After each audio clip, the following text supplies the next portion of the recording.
SPK families. My name is Miss Dawn, and I'm going to be one of your child's teachers here at CCRI. And this is Miss Desiree, and she's also going to be one of your child's teachers. And there will be a third teacher, Miss Alicia, who's not here right now. And this is our classroom.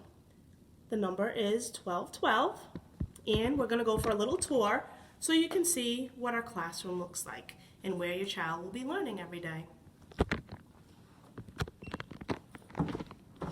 So before you enter the classroom, when your child is being dropped off, they would have already sanitized their hands. So when they arrive, they will put their things away in their cubbies. So we have some of the cubbies set up already, and during the first week of school, the children will write their name on their name tags, so that way we can see their progress of name writing as the year goes on. They'll be able to find their cubby because their picture will be in there. So as we still continue to walk in, on the left-hand side is a family lending library of books, which due to the COVID, some things have changing this year. So we won't be utilizing that right now, but hopefully in the future we will be able to. And it's just an area where parents can sign out books and read them with their children at home and bring them back when they're through. There's also some parent resources. If you'd like to look at our standards, there's copies that you may take. And then your child will come in, and we have to teach them these skills before we ask them to do it. But one of the things your child will be participating in is our commitment board. So everyone has a little clothespin with their face on it, which they will use to pick which commitment they'd like to work on that day. So they would take it and they would pick a commitment. And this one is that they would use kind words, and there's just a picture to go along to help them. And then throughout the day, they'll be trying to figure out how to use kind words. And then at the end of the day, they will come and we will talk about their commitment checkup, and we'll see if they were able to do that commitment, to fulfill it, or if they had some oops, and we'll talk about that because that's okay. Everybody has oops. And we'll talk about what we can do next to try to use kind words. Also, they will find their names, and the teachers will help them in the beginning, and they will sign next to their name if they agree to our classroom commitment, which will be, use listening ears and walking feet and those things. If they agree to that, then they will sign their names. So now we come in, and I'm just going to show you some other portions of the classroom. Our daily schedule is here, and once the children come in, we'll be taking pictures of them doing certain activities during the day. And we'll put the pictures up to go along. So arrival, sign-in, breakfast, we'll have pictures of the children doing that. And as the schedule goes down during the day, we'll have a helper that moves the star down to the next portion of the day. Also, we have our kindness tree. And we will be talking to the children about this so they understand what the point of the kindness tree is. But if they notice that a friend is doing something that really stands out, they do an act of kindness, they will grab a heart, and we will help them write down what that act of kindness was. And if it was helpful, if it was kind, if it was generous, and then we'll put it up on the kindness tree.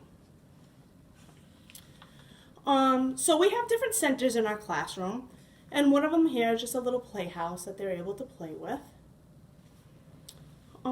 This area is the art area, but more of the easels. So if they'd like to play here, they can put their little marker, which, is over here on their cubby. So they use their little race car, and they move it from center to center, so that way the centers don't become too crowded. So they would take that and they would move it with them everywhere when they change centers. So over here.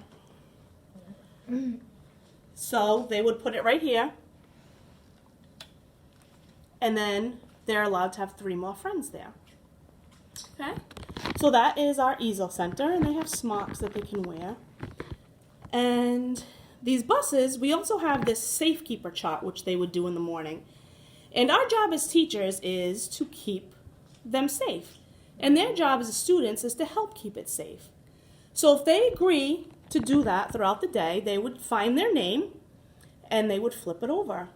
And then we know when we see their beautiful, handsome face that they are going to be a safekeeper. So they're going to help to keep it safe. Okay. So also here is a drying rack for the children to be very independent. So if they do a piece of art on the easel, then they can walk right over to the drying rack and place it there to dry. Next to the art area is this little area, and it's the listening center. So here, there's 2 children that can play here, and they can either pick a book. So there's books, and there's one on the table just to show you, and they have CDs.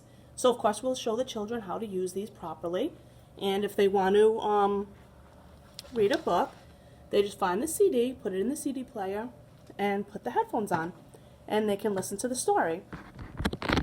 Also, if they just want to listen to music, there is a selection of different CDs that they could listen to. And of course, the earphones after a child leaves will be sanitized and ready for the next friend to play. Then we have just a little kitchen area. This is the sink where the children will wash their hands. Okay. Here are the children's bathrooms. So there's 2 stalls, and they have little privacy curtains. So you can shut that. Okay.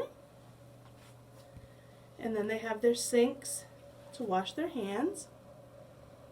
And normally we would do teeth brushing with the students, but because of the COVID, right now we won't be doing that with them, and hopefully later on in the year things will be different.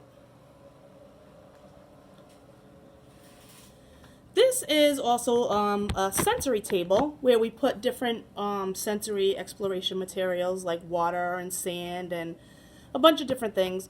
Unfortunately, again, because of COVID, we won't be using this table, but these children will still be able to experience sensory materials. They'll just have individual buckets that they can use to explore those things. This table will be used more for small group work. So the teachers will be working with children on different skills in this area, playing games and doing activities. Right now I just have a few books on the table just to show you some of the books that your children will be reading, and we'll be reading with them. We have tons of books, but these are ones that we found previously that the children really like, and some of them teach some great lessons. Then we have the block area. So we have tons of different kinds of blocks. Here's an example of some big blocks that they use. We have cars and people and street signs and different kinds of blocks, animals. Every center also has a writing materials spot where they can use to draw pictures or write words or draw plans for the day. So that's available, so they can do that.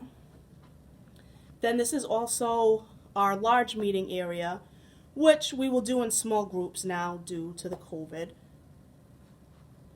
More blocks, and they'd be playing on the rug with the blocks.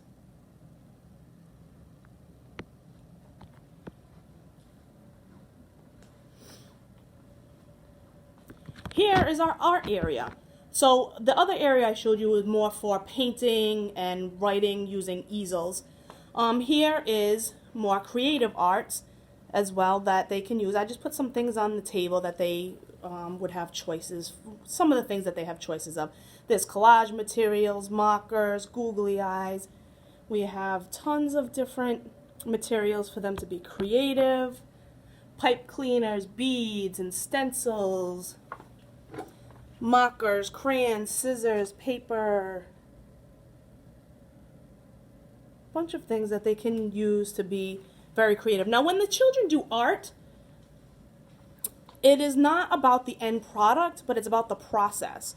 So, we won't give them something to be like, hey, make a turtle. It's how they are creative inside, and they will create whatever they want to. We don't want to tell them what the end product is. Our next area is the science area. This is the science nature. So there's tons of collections of things. Seashells and rocks and pine cones and nests and insects and feathers for them to explore. And here they can put things in trays, put them on the table, explore them. This is all the science area.